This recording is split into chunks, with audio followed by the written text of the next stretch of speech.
Si il y a bien un type de téléphone que j'apprécie particulièrement, c'est bien les téléphones pliables, et c'est même la raison pour laquelle j'ai commencé à faire des vidéos sur internet. Évidemment, ce type de téléphone, c'est pas fait pour tout le monde, mais je trouve que l'idée d'un téléphone qui se plie, c'est tellement intéressant.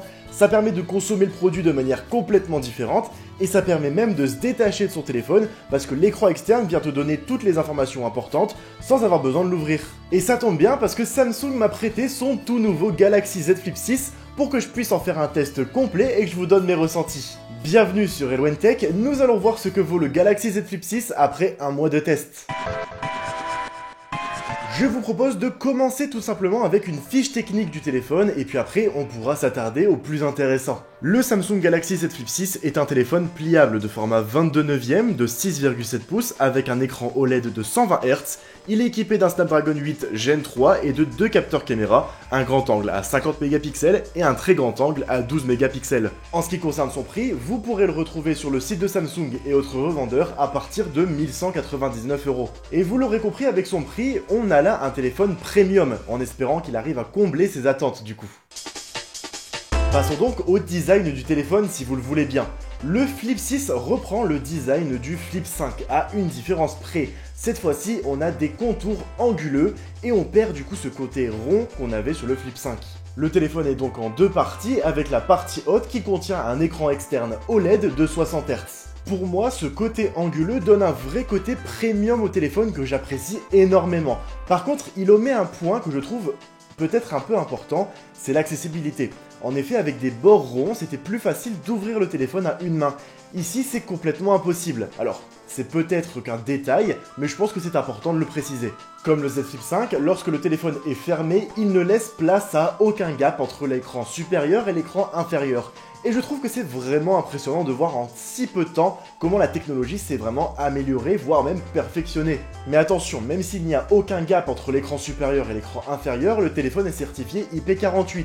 C'est donc qu'il est résistant à l'eau dans une certaine mesure, mais il n'est pas résistant à la poussière, alors faites bien attention à ça. Je le répète, mais le téléphone est de format 22 neuvième, alors personnellement je ne suis pas du tout fan de ce format, tout simplement parce que j'ai de petites mains et du coup c'est un enfer pour atteindre le haut ou le bas de l'écran. Malgré tout, l'écran est absolument incroyable, les couleurs et la luminosité est si vive que vous pourrez l'utiliser dans n'importe quel environnement. Et pour ceux qui se le demandent, pas d'inquiétude, la pliure est complètement invisible lorsque le téléphone est allumé, et ça sous de nombreux angles. En ce qui concerne l'écran externe, on est sur un écran de 700 pixels, ce qui n'est pas impressionnant mais qui reste très correct, et il va vous servir à répondre directement à vos notifications via un clavier que vous pourrez accéder directement sur cet écran ou une synthèse vocale qui retranscrira vos messages. L'écran externe est personnalisable complètement avec des widgets, par contre ce n'est pas un deuxième écran à proprement parler, parce que vous ne pouvez utiliser que les applications prévues seulement pour cet écran et pas toutes les applications que vous voulez. C'est compréhensible, mais un peu dommage. Concernant les performances, avec un Snapdragon 8 Gen 3 et ses 12 Go de RAM, clairement, il n'y aura pas trop de quoi s'inquiéter au niveau des performances du téléphone. Comme vous le voyez, je suis actuellement sur Zenless Zone Zero, un jeu créé par les développeurs de Genshin Impact, qui est très gourmand, et vous le voyez bien, je suis en 60 fps malgré les nombreux effets sur l'écran, et tous les paramètres sont au maximum, alors franchement c'est une bonne chose. Cependant, je pense qu'il est important de noter que si vous jouez au bout d'un certain moment, le téléphone va se mettre à chauffer au niveau de l'écran externe, alors c'est pas désagréable, mais je pense que c'est important de le noter. Et pour ce qui est de la batterie du téléphone, vous le savez si vous avez déjà eu un appareil Flip, la batterie c'est vraiment le gros point noir de ces téléphones. Et bien figurez-vous que ce problème a été désormais réglé, et si vous avez une utilisation normale du téléphone, il devrait vous tenir un petit peu plus qu'une journée complète. C'est quand même un énorme pas en avant comparé à ceux d'avant. Cependant, petit point noir, c'est la recharge qui est malheureusement bien trop lente pour sa gamme de prix. En effet, comptez les 50 premiers pourcents au bout d'une demi-heure et 1h30 pour la recharge complète. Et c'est dommage comparé à ses concurrents qui font beaucoup mieux. Passons désormais au logiciel du téléphone. Le Flip 6 tourne sous Android 14 avec One UI 6 au moment où j'écris cette vidéo et je la tourne. Mais elle va bientôt recevoir Android 15 et One UI 7 pour la prochaine mise à jour. Je ne vais pas rentrer dans les détails de One UI 6 parce que c'est au final juste Android avec un design différent et quelques fonctionnalités un peu différentes. Par contre, je vais parler de ce qui a été mis en avant par le marketing, c'est-à-dire l'intelligence artificielle. Je vais commencer par le plus intéressant, la fonction interprète. Alors, c'est une fonction qui va retranscrire en direct ce que vous dites dans une autre langue. Et l'écran externe va même rentrer en jeu pour montrer à la personne en face de vous ce que vous souhaitiez dire. Après plusieurs tests avec des amis, on en a conclu que Interprète fonctionnait très bien, cependant il faut vraiment articuler si vous voulez que la fonction comprenne parfaitement ce que vous dites et le retranscrive correctement. En fait, ça fonctionne si bien que ça me laisse une sorte d'arrière-goût amer à la bouche, celui que l'écran externe n'est pas du tout assez exploité. Je m'explique, de tête, il n'y a que deux applications qui fonctionnent avec l'écran externe et l'écran interne en même temps, la fonction interprète et l'appareil photo. Et j'ai envie de dire, en soi, on n'a pas besoin de plus. Mais je sais pas, j'aurais préféré, peut-être pourquoi pas, des applications tierces qui venaient proposer eux aussi leurs fonctionnalités qu'on peut utiliser en même temps, voire même pourquoi pas des jeux qui peuvent se jouer une fois avec l'écran externe et interne en même temps, pourquoi pas.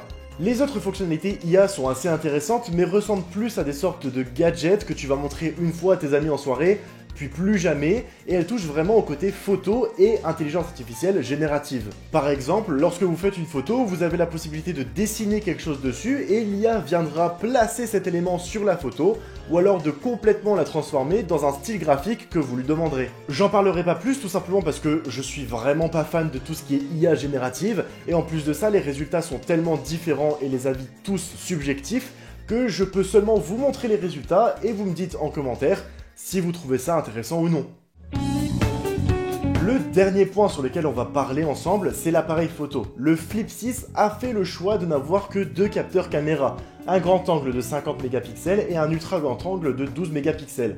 En ce qui concerne le zoom, il sera donc uniquement numérique et ira jusqu'à x10. Je vais être honnête avec vous, je ne suis pas photographe, alors je ne suis pas en mesure de vous dire si l'appareil photo est d'une excellente qualité ou non. Cependant, ce que je vais faire, c'est vous montrer le plus de photos possible afin que vous puissiez vous faire votre propre avis et que vous voyez vous-même si l'appareil photo en vaut le coup ou non. Clairement, le Flip 6 n'est pas un photophone, surtout quand il n'y a même pas de zoom optique sur le téléphone et que la qualité du mode nuit laisse un peu à désirer. En mon sens, le Flip 6 fait de très belles photos, cependant il faut vraiment être dans des conditions parfaites, de bonne qualité à l'extérieur et de faire en sorte de ne pas utiliser le zoom si vous voulez vraiment faire des belles photos. En conclusion, le Z Flip 6 pour moi est un téléphone excellent, surtout de base que j'adore le format pliant, j'ai adoré tester ce téléphone pendant ce mois. Certes, le prix est peut-être un peu élevé pour les fonctionnalités et pour les spécificités du téléphone, par contre le format pliant vraiment rajoute un plus et je comprends du coup le prix un peu plus élevé. Maintenant, est-ce que ça vaut le coup d'acheter le Flip 6? Clairement, si c'est votre premier téléphone pliable, je vous dirais de foncer. Clairement, vous allez adorer votre moment avec ce téléphone.